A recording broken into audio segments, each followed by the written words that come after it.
Good morning, students. In this session, we are going to cover previous year questions of MMPC 001 Management Functions and Organizational Processes in a very structured and exam oriented way so that you can not only understand the concepts but also write high scoring answers in your exam. So, let us begin with the planning function, which is one of the most fundamental and frequently asked topics. Planning is essential because it sets direction, reduces uncertainty, optimizes resources, facilitates control, promotes innovation, and ensures coordination across departments. And when you write your answer, always begin with a definition and then explain why planning is necessary, followed by the steps in planning, starting with setting objectives, then environmental scanning using tools like SWOT, identifying alternatives, evaluating them, selecting the best option, developing derivative plans, and finally implementation and follow up. Now, moving to the features and purpose of planning. Remember that planning is goal oriented, primary, pervasive, future focused, continuous, intellectual, and flexible. And its purpose is to provide direction, reduce waste, support decision making, identify risks, and motivate employees. Always try to include an example such as workforce planning in large IT companies to make your answer more practical. Now, let us move to organizing, where the question focuses on structure and decentralization. Organizational structure depends on factors like size, nature of work, technology, environment, strategy, and leadership style. And decentralization refers to how much decision making authority is delegated to lower levels. High decentralization is useful in large, dynamic organizations. While centralization is preferred in crisis situations or when uniformity is required. Next, we move to approaches to organizing and analyzing work, where you should mention classical approach by Taylor, focusing on efficiency, job design approaches like rotation and enrichment for motivation, systems approach, which views organization as an interconnected system, contingency approach, which says no one best way exists, and human relations approach, which focuses on social needs. Along with this, explain work analysis methods like job analysis, work measurement, work simplification, and CPM and value stream mapping, and also briefly mention limitations of these approaches such as over specialization or complexity. Now, coming to staffing. Staffing is the process of acquiring and developing human resources. Its importance lies in placing the right person at the right job, and recruitment sources can be internal, like promotions and transfers, or external, like campus recruitment, job portals, consultants, and advertisements, each with its own advantages and disadvantages. Next is controlling.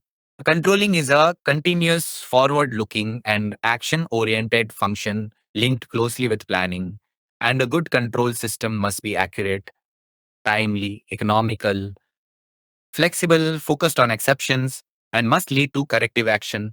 Now, let us understand management challenges. Modern organizations face challenges like globalization, technological disruption, workforce diversity, change management, ethical pressures, communication gaps, and resource constraints. And managers must adopt innovative strategies to overcome these. Moving ahead to motivation, which is a very important and repeated topic, you should explain Maslow's hierarchy of needs, where employees move from basic to higher level needs, and Herzberg's two factor theory, which distinguishes between hygiene factors and motivators.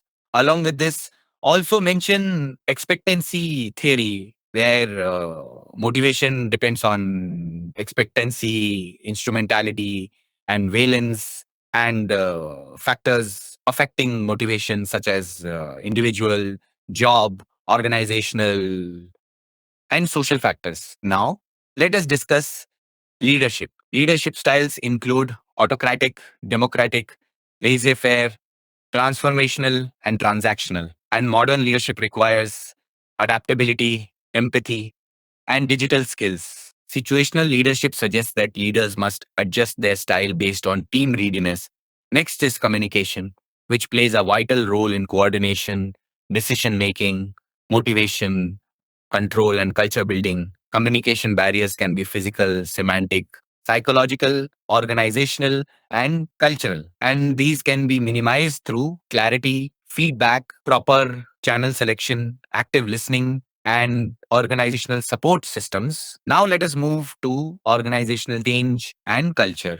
Levin's model explains change in three steps: unfreeze, change, and refreeze. While Kotter's model provides a detailed 8-step process, resistance to change arises due to fear, uncertainty, and lack of information, and can be managed through communication, participation, support, and negotiation.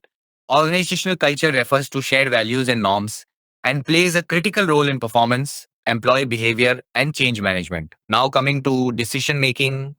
Group decisions provide diverse perspectives but can suffer from groupthink and delays, while individual decisions are faster but limited by bias. Barriers like cognitive bias and information overload can be overcome using structured tools and techniques like brainstorming and decision matrices. Next, we discuss CSR and ethics. CSR theories include stakeholder, social contract, legitimacy theory, and triple bottom line. CSR provides benefits like better reputation, employee retention, risk reduction, and market access. And in India, it is also legally mandated under the Companies Act.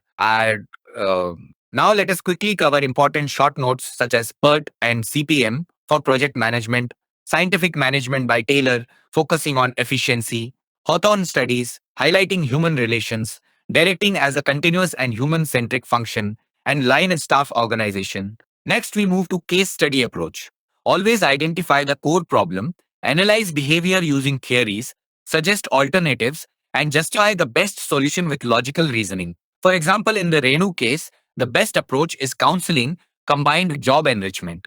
And in the modern bank case, a balanced leadership approach and effective change management is required. Finally, let us understand Mintzberg's managerial roles, which include interpersonal, informational, and decisional roles. And in today's context, managers must handle multiple roles simultaneously due to digital transformation and remote work. And before we conclude, remember some key exam tips. Always structure your answers with definition, explanation, examples, and conclusion. Use Indian examples. Draw diagrams wherever possible.